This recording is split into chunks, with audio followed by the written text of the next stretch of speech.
combinés à la motivation de donner au-delà de nos zones de confort, sont inculqués au lecteur. Nous devons toutefois être conscients de l'importance des bienfaits cachés. Lorsque l'on donne pour être honoré et acclamé pour sa philanthropie, cela n'est pas considéré comme un véritable partage. Ainsi, la prudence de donner anonymement est également éveillée dans nos âmes. 368. Le Juif a ensuite ouvert la discussion avec le verset « Mon offrande, la provision de mes sacrifices faits par le feu » de Midbar 28, 2. Le sacrifice quotidien du saint, béni soit-il, fait vivre le monde et le nourrit en haut et en bas. Parce qu'il y a de l'agitation en bas comme résultat de l'offrande quotidienne, le déversement de l'abondance est attisé en haut, et tous sont adéquatement soutenus. 369. Mon offrande, la provision de mes sacrifices correspond au verset « J'ai mangé mon rayon de miel avec mon miel, j'ai bu mon vin avec mon lait » Achorim 5. Les deux alluent à la consommation. Les mots faits par le feu, comme manger, Oami ibidem, alluent à la nourriture. Le saint, béni soit-il, fournit cette nourriture d'en haut pour déverser la subsistance dans le monde inférieur à partir de cette nourriture de Héno. Combien plus béni est un homme qui donne de la nourriture aux pauvres, pour soutenir son âme. Le saint, béni soit-il, le bénit et le couvre d'une nourriture céleste, et le monde est béni pour lui. 370. Rabbi Yitzhak a dit, il a expliqué ce mystère très bien en effet. Rabbi Ilza répondit, c'est certainement la raison pour laquelle il a été dit qu'un homme doit s'abstenir de tout mépris envers quiconque, car bien qu'au début, il le considérait comme stupide et était sur le point de lui manifester du mépris, j'ai atteint 2 fois le mérite grâce à cet homme. 371. L'homme a discouru sur le verset suivant, tel que discuté par Rabbi Elazar, mon offrande, les provisions de mes sacrifices faits par le feu. Une offrande, et le secret de la congrégation d'Israël, la nukva. La particulée devant mon offre se réfère à la nukva. Mon offrande, eb. Korbani, est dérivé de proximité, eb. Kirva, et d'attachement. Il attache et connecte la nukva avec Zahir Ampin. La provision, et la nourriture qui coule d'en haut et qui est assouvie d'en bas par l'offrande quotidienne. Faite par le feu, vient inclure les autres anges qui sont nourris ici, chacun selon son rang.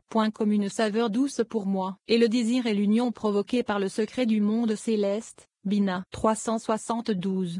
Vous aurez soin de me les offrir en leur temps. Bemidbar 28 2.2. Il demande, quelle est leur saison? Il répond, le moment où Abraham s'est réveillé pour exécuter les souhaits du saint, béni soit-il, comme il est écrit, et Abraham se leva tôt le matin. Béréchit 22 2.3, l'heure de l'offre du matin, le moment où Yitzhak fut attaché à l'autel, était au coucher du soleil, l'heure de l'offre du jour. Rabbi Ilza a demandé, pourquoi, s'il y a 2 saisons, est-il écrit en leur saison au singulier, au lieu du pluriel, étant donné qu'il y a 2 saisons? Il a répondu, au moment de l'offrande, le feu était inclus dans l'eau, et l'eau dans le feu. L'attribution d'Abraham, l'eau, était incluse dans l'attribution de Yitzhak, le feu, et vice-versa. Il est donc écrit, en leur temps, au singulier, car ils sont devenus un. 373. Venez et voyez, il n'est écrit d'aucune offrande. Observez, comme c'est le cas ici dans la phrase, vous observerez de m'offrir. C'est parce qu'observer est le secret de garder, la nukva, qui doit être convoquée à Zahir Ampin,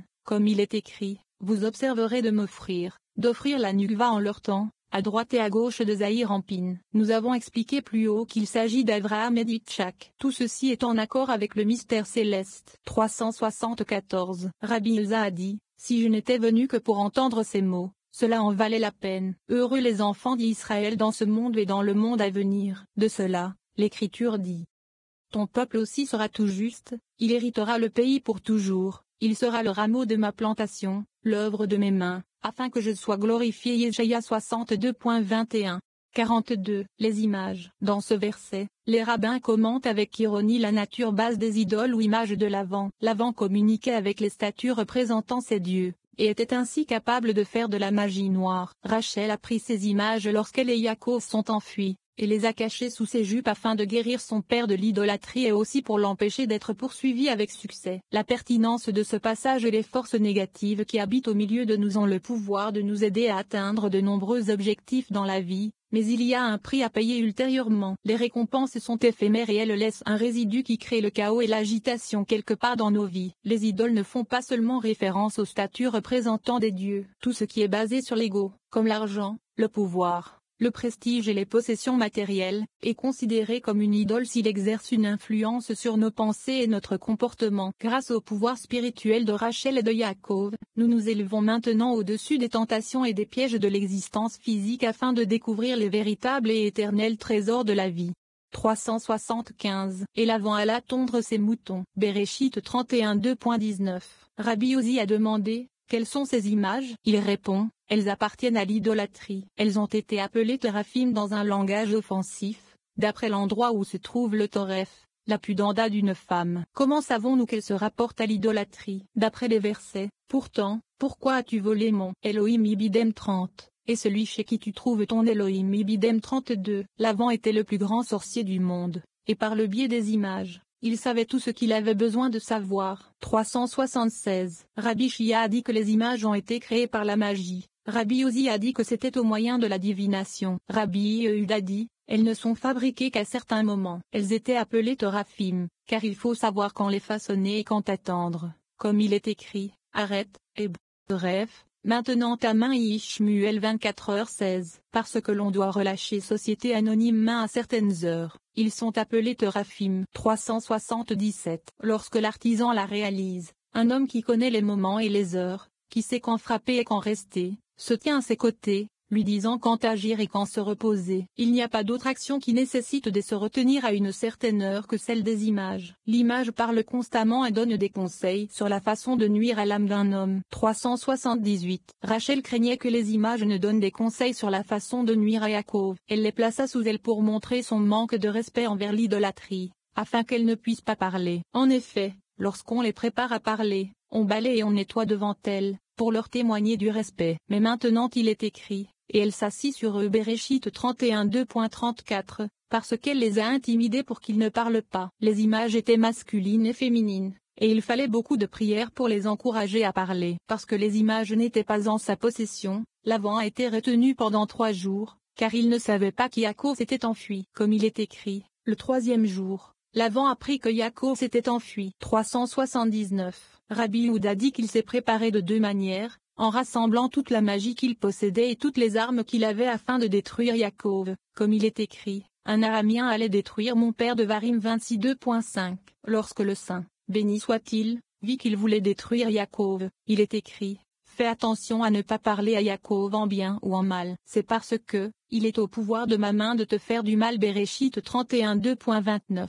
Il demande: qu'est-ce qui le rendait si sûr de lui? Il répond: il faisait confiance aux moyens magiques dont il disposait. 380. Venez et regardez. Laban a parcouru en un jour la même distance que Yaakov a mis 7 jours à parcourir. Il a fait cela pour détruire Yaakov, d'abord parce que Yaakov s'est enfui, et ensuite, à cause des images, qui lui ont été volées. Et bien que Rachel ait fait cela pour sevrer son père de l'idolâtrie, elle a été punie en dépit de ses bonnes intentions en n'élevant pas Binyamin ou en ne passant même pas une seule heure dans ce monde avec lui, à cause du chagrin de son père.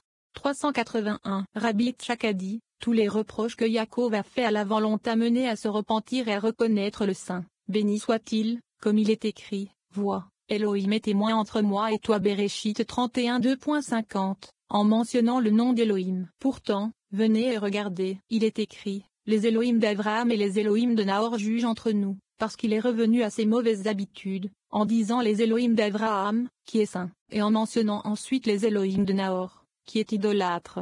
382. Et Yaakov jura par la crainte de son père Yaakov. Il demande: pourquoi Yaakov a-t-il juré par la crainte de Yaakov et non par l'Elohim d'Abraham? Il répond: parce qu'il ne voulait pas s'appuyer lourdement sur la droite, Abraham, et l'attirer vers l'avant. Il n'a donc pas juré par les Elohim d'Abraham, le secret de la droite. De plus, un homme ne doit pas jurer par un lieu élevé à tout moment, même s'il dit la vérité. 383. Rabbi Uzi a dit: il est certain que Yaakov a juré pour renforcer son serment, c'est-à-dire qu'il voulait renforcer son serment en mentionnant la crainte de son père Yitzhak. Il devait en être ainsi. Yaakov l'a également étudié attentivement, et a dit: Laban a déjà mentionné les Elohim d'Abraham, mais pas mon père Yitzhak. Je vais le compléter. Immédiatement, Yaakov jura par la crainte de son père Yitzhak. Une autre explication est qu'il voulait être inclus dans le jugement, pour être ferme contre Laban. 43. Et les anges d'Elohim l'ont rencontré. Ce dernier passage de la section réitère certains des premiers principes de la Kabbale, l'existence en toute chose d'un mâle et d'une femelle éternelle. Cela reflète la dualité sous-jacente de la création de Dieu, qui paradoxalement contient aussi l'idée d'une réalité éternelle où tout est un. La pertinence de ce passage. Les termes mâle et femelle sont des mots codés désignant deux traits fondamentaux de l'humanité, le désir de partager et le désir de recevoir, respectivement. L'équilibre entre ces deux traits est essentiel si nous voulons atteindre l'épanouissement et la lumière dans nos vies. La sagesse de gérer nos attributs de partage et de réception est stimulée en nous afin que nous puissions concilier et unifier ces qualités opposées dans le but de nous réunir avec la lumière du Créateur. 384. Et Yaakov poursuivit son chemin, et des anges d'Élohim vinrent à sa rencontre. Béréchit 32 2.2. Rabbi Abba a commencé par le verset. Mâle et femelle il les créa. Béréchit 5 2.2. Combien il nous incombe de nous pencher sur des paroles de la Torah. Le secret de Zahir Empine, la colonne centrale. Malheur à tous ceux qui ont le cœur dur et les yeux bandés, qui se réfugient dans la colonne de gauche, bloquée de Shoma, qui est les yeux, et de Bina, appelée le cœur. Car la Torah, qui est de la colonne centrale, les appelle, venez, mangez de mon pain, qui est tiré de la colonne droite de la Torah, et buvez du vin que j'ai mélangé, qui est tiré de la colonne gauche de la Torah. Michelet 9 2.5. Celui qui est simple, celui qui s'accroche à la gauche, qu'il se tourne ici. Quant à celui qui manque d'intelligence, elle lui dit Michelet 9 2.4. Mais il n'y a personne pour lui prêter attention. 385. Venez et regardez. Mâle et femme il les créait, car il contient de profonds mystères. Il fait allusion intérieurement au mâle et à la femme et extérieurement à Adam et à Chava. Cela signifie qu'il existe un lien entre le mâle et la femelle intérieure, dans la grandeur, et un lien entre le mâle et la femelle extérieure, dans la petitesse. Cela peut être compris de cette manière intérieure, et de cette manière extérieure. Une façon de comprendre cela est que le soleil et la lune, le mâle et la femelle, sont liés comme un seul homme, au sujet duquel il est écrit. Il les créa et le soleil et la lune s'arrêtèrent dans sa demeure. Chavacuk 3h11. Ils sont le secret de l'intérieur du mâle et de la femelle. On comprend également de ce verset qu'Adam et Chava ont été créés et sont issus de l'union du mâle et de la femelle supérieure, extérieure. Une fois qu'ils ont été unis pour ne faire qu'un, Elohim les a bénis. Béréchit 5 2.2. Cela est dû au fait que la bénédiction ne réside que là où se trouvent le mâle et la femelle. 386. Voici, lorsqu'Yaakov s'est retourné pour aller vers Charan, il n'était pas marié. Il est écrit, et il s'est éclairé sur un certain endroit. Béréchit 28 2.11. Il n'a alors été exaucé que dans un rêve. Après qu'il se soit marié et qu'il soit venu dans toutes les tribus, les camps suprêmes l'ont rencontré et l'ont supplié,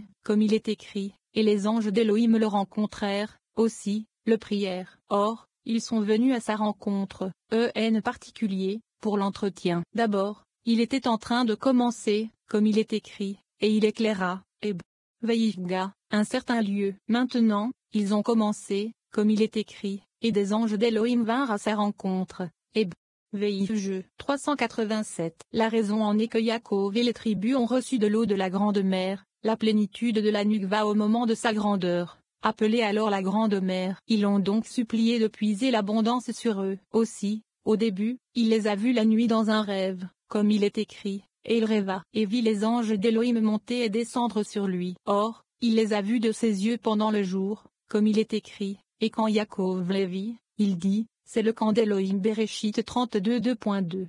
388. Il demande, comment a-t-il reconnu qu'ils étaient des anges d'Élohim? Il répond, il vit que c'étaient les mêmes anges que dans son rêve. Il les appela donc Machanéim, li.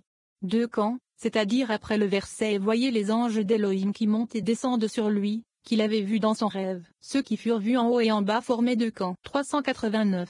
Il demande, pourquoi les anges se sont révélés à lui pour l'implorer? Il répond, la Shechina est allée prendre la maison de Yaakov, afin d'avoir toute la maison de Yaakov. La Shechina attendit que Binyamin prenne la maison avec Yaakov comme il se doit, c'est-à-dire, avec toutes les 12 tribus. Les anges se sont alors révélés à lui, pour le compléter. Puis l'Écriture dit, et Yaakov reviendra. Il sera tranquille et à l'aise, et personne ne lui fera peur. Yirmeya 46 2.27. Béni soit Hachem pour toujours et à jamais. Amen et Amen. Citré Torah, secret de la Torah. 390. Yaakov poursuivit son chemin, et des anges d'Élohim vinrent à sa rencontre. Michen, les boucliers des ministres sont debout, et la lame brillante de l'épée tournante est désignée sur toutes les armées et les camps.